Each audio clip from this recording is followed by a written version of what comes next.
반갑습니다. 석수장입니다. 자, 오늘은 2020년 서강대의 수시 입시 결과를 알아볼까 하는데, 작년 기준 고등학교 3학년들, 올해 대학교에 입학한 신입생들의 입결을 의미를 하니까 올해 고등학교 3학년 학생들은 이 점을 잘 참고를 해주시기 바랍니다. 우선 서강대학교 입결 같은 경우는 일반적인 다른 대학교 입학처와 달리 입학처 측에서 공지를 하지 않습니다. 서강대학교 입시 전형 책자를 보면 작년도 입결에 대해서 나와 있는데, 등급 평균이나 표준 편차에 대해서 나와 있는 것이 아니라 경쟁률과 지원자 수, 충원율에 대해서 이렇게 게시를 하고 있으니까 그 점에 대해서는 여러분들이 참고를 해주시고 이번 영상을 봐주시면 감사하겠습니다. 자, 우선은 2020년과 2021년 작년과 올해 서강대학교 학생부 전형의 차이점부터 살짝 말씀을 드릴 건데, 이름이 바뀌었다는 거 빼고는 그렇게 큰 차이점이 없습니다. 작년 기준 종합형 전형이 올해는 1차 전형으로, 그리고 작년 기준 학업형 전형이 올해는 2차 전형으로 변환이 되었고, 모두 작년과 마찬가지로 수능 최저학력 기준이 적용되지 않을 예정입니다. 다만 학생부 종합 2차 전형에 지원하는 학생들의 경우 1차 전형에 지원하는 학생들보다 폭넓은 수시 및 정시 지원 전략을 수립을 할 수가 있습니다. 이 서강대학교 1차와 2차의 수시 지원 전략의 차이 역시 서강대학교 전형계획 분석 콘텐츠를 보면은 제가 예시로 아주 자세하게 설명을 해놨으니까 관심 있는 학생들은 한번 살펴보시는 것을 추천을 드리겠습니다. 자, 우선은 입결부터 바로 살펴보도록 하겠습니다. 서강대의 2020년도 학생부 종합형 2021년에 들어서는 1차 전형으로 이름이 바뀔 전형의 입결입니다. 총 423명을 모집하는 전형에 6014명의 학생이 지원을 했고, 수시 원서 접수 마감일 기준으로 14.2대1의 경쟁률을 기록을 했습니다. 그리고 최초 합격자와 추가 합격자를 모두 포함해서 1491명이 최종적으로 합격을 했고, 이 합격자 인원으로 추산을 해봤을 때 252%의 충원율을 기록을 했습니다. 예를 들어서 이 전형으로 10명을 선발한다고 했을 때 252%의 충원율을 기록해야 했다는 의미는 최초 합격자 10명 플러스 추가 합격자 25.2명, 즉 35.2명 정도가 최종적으로 합격을 했다고 보시면 됩니다. 충원율을 반영한 최종 경쟁률은 4.03대 1을 기록을 했고요. 서강대학교 모집단위 계열 중에서 아트 앤 테크놀로지 전공이 포함되어 있는 인문자연계열의 경쟁률이 17.89대 1로 가장 높았으며, 그 뒤로 자연계열 16.50대 1, 그리고 인문계열 12.07대 1의 경쟁률을 보였습니다. 최종 경쟁률 역시 똑같은 흐름으로 따라가고 있고요. 아무래도 신문방송학이나 사회과학 계열이 대대로 강세를 보였던 서강대학교 네임밸류나 특성이 그대로 반영된 입결이 아닐까 싶습니다. 인문계열에서는 정치외교학과 355%의 충원율을 보였습니다. 11명을 선발하는 전형인데 총 50명의 최종 합격자들이 발생을 했고, 한마디로 이 최초 합격자 11명을 제외하고 예비 1번부터 예비 39번까지 이 서강대학교 정치외교학과에 합격을 했다고 보시면 됩니다. 자, 그 다음에는 학생부 종합 학업형입니다. 2021학년도에 들어서는 학생부 종합 2차로 전형 이름이 바뀌게 되고, 총 332명을 모집하는 전형에 4481명이 지원을 해서 원서 접수 마감일 기준 13.27대 1의 경쟁률을 기록을 하였습니다. 4481명의 지원자들 중에 3488명의 지원자들만이 평가서류인 자기소개서를 제출했습니다. 아까 말씀드렸다시피 학생부 종합 학업형 전형은 수능이 끝나자마자 자기소개서를 입력을 하게 되어 있는데, 수능을 좀 잘 보거나 아니면 다른 학교에 수시에 이미 합격한 학생들 같은 경우는 서강대학교 학생부 종합전형 2차에 서류를 접수를 하지 않습니다. 그렇게 되면 자동으로 평가 자격이 상실이 되면서 서강대학교 입시를 포기하게 되는데, 4481명에서 빠진 1000명가량은 타 대학의 수시에 이미 합격을 했거나 만족스러운 수능 결과로 인해서 서강대학교보다 더 상위권 대학에 지원이 가능한 학생들이라고 할 수가 있습니다. 그래서 이 서류 제출 인원만 따져보았을 때 10.51대 1의 경쟁률을 기록을 하였으며, 최초 합격자와 추가 합격자를 포함해서 1034명의 학생이 합격을 해서 211%의 충원율을 기록을 했습니다. 충원율을 반영한 최종 경쟁률은 3.37대 1입니다. 지식, 융합, 미디어 학부가 포함되어 있는 인문자연 계열의 경쟁률이 16.35대 1로 가장 높았고, 그 다음에 자연계열 14.66, 인문계열 12.40대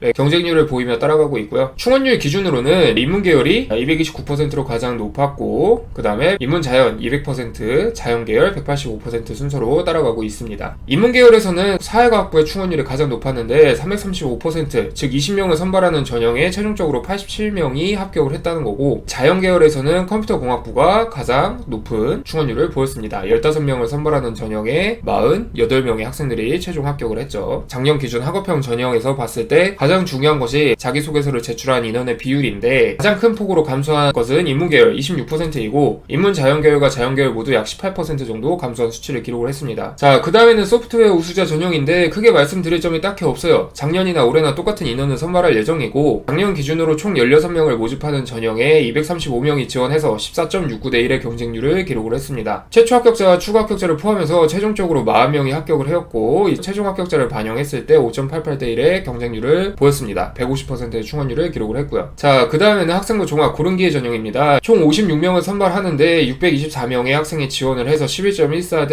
1의 경쟁률을 기록을 했습니다. 최종적으로 137명의 학생들을 합격을 하였으며 이 최종 합격자를 반영을 했을 때 4.55대 1의 경쟁률과 144%의 충원율을 보였습니다. 인문계열에서 가장 높은 충원율을 보인 것은 경제학과 5명을 선발하는데 총 14명이 최종 합격을 했고, 자연계열에서는 전자공학과 4명을 선발하는데 15명이 최종 합격을 했습니다. 자, 그 다음에 사회통합 전형입니다. 41명을 모집하는 전형에 335명의 학생들이 지원을 해서 8.17대 1의 경쟁률을 기록을 했고, 최종적으로 60명의 학생이 합격해서 5.58대 1의 경쟁률과 46%의 충원율을 기록을 했습니다. 다른 일반적인 학생부 종합 전형에 비해서 굉장히 낮은 충원율을 기록을 하고 있는데, 애초에 사회통합 전형 지원 자격을 만족할 수 있는 학생들이 별로 없어서라고 보시면 됩니다. 자, 간혹 이제 고른기회 전형과 사회통합 전형의 차이가 무엇인지 궁금해하는 학생들이 있는데, 여기를 보면 아시다시피 서강대학교 고른기회 전형 지원 자격은 4가지고 서강대학교 사회통합 전형의 지원 자격은 3가지로 구분이 되어 있습니다. 고른기회 전형 같은 경우는 평등한 교육기회를 제공하기 위해서 사회적으로 어려움을 겪고 있는 사람들을 배려하기 위해서 설계된 전형이라고 이해를 하시면 좋고요. 사회통합 전형 같은 경우에는 다문화 가정이나 군인 자녀 그리고 가톨릭 지도자 추천 전형 등 일반적으로 사회적 통합을 추구하기 위해서 개설된 전형이라고 보시면 됩니다. 서강대학교 측에서는 합격자 평균 내신 등급과 표준 편차를 제시하고 있지 않으나 대략적으로 1등급 초에서 2등급 초까지 합격자 내신 등급이 조성된다고 보시면 됩니다. 다만 이제 서성한 라인 자체가 입시 생태계 구조상 서강대학교뿐만 아니라 다른 학교들도 모두 높은 충원율을 보이고 있으므로 서성한 라인이나 스카이 라인, 하위 라인을 지망하는 학생들은 효율적인 수시 전략 수립을 위해서 서강대학교 이외에도 타 대학에 대해서 폭넓은 인사이트가 필요하다는 점을 꼭 기억을 해주시기 바랍니다. 오늘의 서강대학교 입결 분석 콘텐츠는 여기서 마치도록 하겠습니다. 감사합니다.